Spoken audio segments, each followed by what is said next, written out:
بنیادی طور پہ چیز کیا ہے, انٹیلیجنس کیا ہے. انٹیلیجنس از انفارمیشن جس کو آپ گیدر کرتے ہیں, اینالائز کرتے ہیں, کولیٹ کرتے ہیں, اور پھر وہ انفارمیشن جب ایکشنیبل ہو جاتی ہے, that is when it becomes intelligence.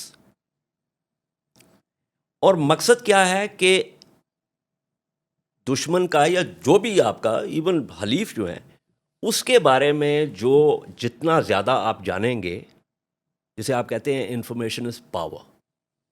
ٹھیک ہے, اللہ تعالیٰ کا ذکر آیا تو اللہ تعالیٰ کی جو 99 صفات ہیں ان میں سے ایک ہے العلیم, اور وہ صفت یہ ہے کہ خدا اللہ جو ہے اس کو سب کچھ پتہ ہے, جو گزر چکا ہے, جو ہو رہا ہے, اور جو ہونے والا ہے. بے شک. ٹھیک ہے, سو ہی از اومنیسینٹ.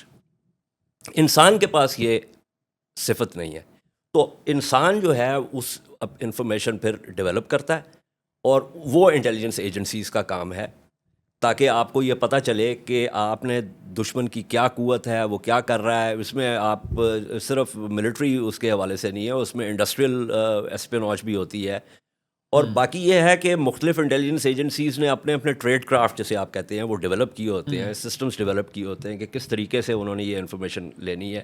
اس کے اندر آپ کے پاس ہیومنٹ بھی ہے جسے آپ ہیومن انٹیلیجنس کہتے ہیں, پھر آپ کے پاس سیگنٹ ہے, سگنل انٹیلیجنس کہتے ہیں, سیٹ انٹ ہے جو سیٹلائٹ انٹیلیجنس جو ٹیکنیکل مینز ہیں. یہ ساری چیزیں جو ہیں ان کو لے کے آپ پھر اور اب تو الگوریزمز آ گئے ہیں, انفارمیشن کو کس طریقے سے جو ہے وہ آپ تک پہنچے گی, اس کو آپ کس طریقے سے کولیٹ کریں گے, کس طریقے سے اینالائز کریں گے. اس میں غلطیاں بھی ہوتی ہیں, لیکن اس کے اندر جو ہے وہ کچھ انٹیلیجنس ایجنسیز جیسے سینٹرل انٹیلیجنس ایجنسی ہو گئی امریکہ کی, یا موساد ہو گئی جو ایکسٹرنل انٹیلیجنس ایجنسی ہے اسرائیل کی, یا جس طرح MI6 ہو گئی جو کہ, یا GCHQ ہے جو جس طرح امریکہ کا نیشنل سیکورٹی ایجنسی ہے, تو وہ سائبر اور اس کے حوالے سے, یا یونٹ 8200 ہے جو اسرائیل کا ہے. تو یہ اور اس کے علاوہ اور بے شمار ہیں, جرمن BND وغیرہ, DGSC یہ اس کا جو فرانس کی جو ہے ایکسٹرنل انٹیلیجنس ایجنسی, انہوں نے اپنے سسٹمز کریٹ کیے ہوتے ہیں, اپنا ٹریڈ کرافٹ وہ ڈیولپ کرتے ہیں, اور پھر اس کے مطابق جو ہے فیلڈ ایجنٹس کے ذریعے بھی اور ٹیکنیکل مینز کے ذریعے بھی وہ انفارمیشن جو ہے وہ گیدر کرتے ہیں, اس کو کولیٹ کرتے ہیں, اس کو اینالائز کرتے ہیں, اور پھر اس کو وہ پھر جو ہے وہ بریفنگ جو ہے وہ حکمرانوں کے پاس جاتی ہے. جیسے امریکہ کا صدر ہے اس کو روزانہ اس کی انٹیلیجنس بریفنگ ہوتی ہے, اور باقی جگہوں پہ بھی مورلیس یہی وہ ہوتا ہے.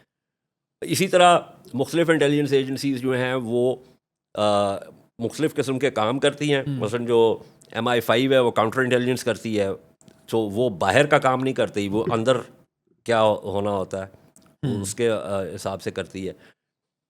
FBI جو ہے چلیں امریکہ میں, ہم اس کو رینک کر لیتے ہیں. اگر آپ سے میں پوچھوں کہ کیا رینکنگ ہے, کون سی اچھی ورلڈ پوری دنیا کی ہم بات کر رہے ہیں, کون سی اچھی ایجنسیز ہیں دنیا بھر میں, کون سی ہیں؟ CIA is definitely the best, کیونکہ وہ اٹس ناٹ جسٹ CIA, مطلب امریکہ میں مختلف انٹیلیجنس ایجنسیز ہیں, وہ سارے کا سارا جو ہے وہ نیشنل انٹیلیجنس جو ہے وہ DNI ڈائریکٹر نیشنل انٹیلیجنس کے پاس آتی ہے, اور پھر اس کی بیسس کے اوپر صدر کو بریفنگ دی جاتی ہے. اسرائیل نے ابھی مشرق وسطیٰ میں اکتوبر 7 تو ان کا بہت بڑی ناکامی تھی, لیکن اس کے بعد انہوں نے جس طریقے سے اسیسینیشنس کیے ہیں. موساد کی بات کر رہے ہیں؟ موساد کی بات کر رہا ہوں.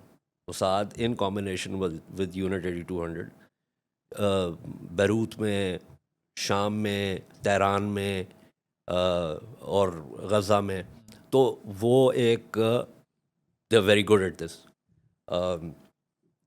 اس کا رون برگمن کی جو کتاب ہے رائز اینڈ کل فرسٹ, وہ موساد کے آپریشنز جو ہیں اس کے اوپر it's proudly the best monograph, اس سے بہتر میں نے نہیں دیکھا.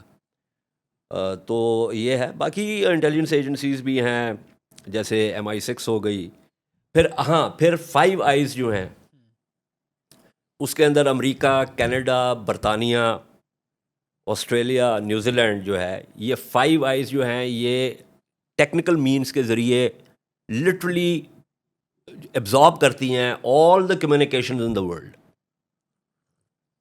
اور پھر وہ اس کو سفٹ کیا جاتا ہے. یعنی وہ اتنا ڈیٹا ہے کہ وہ actually retrieving the write data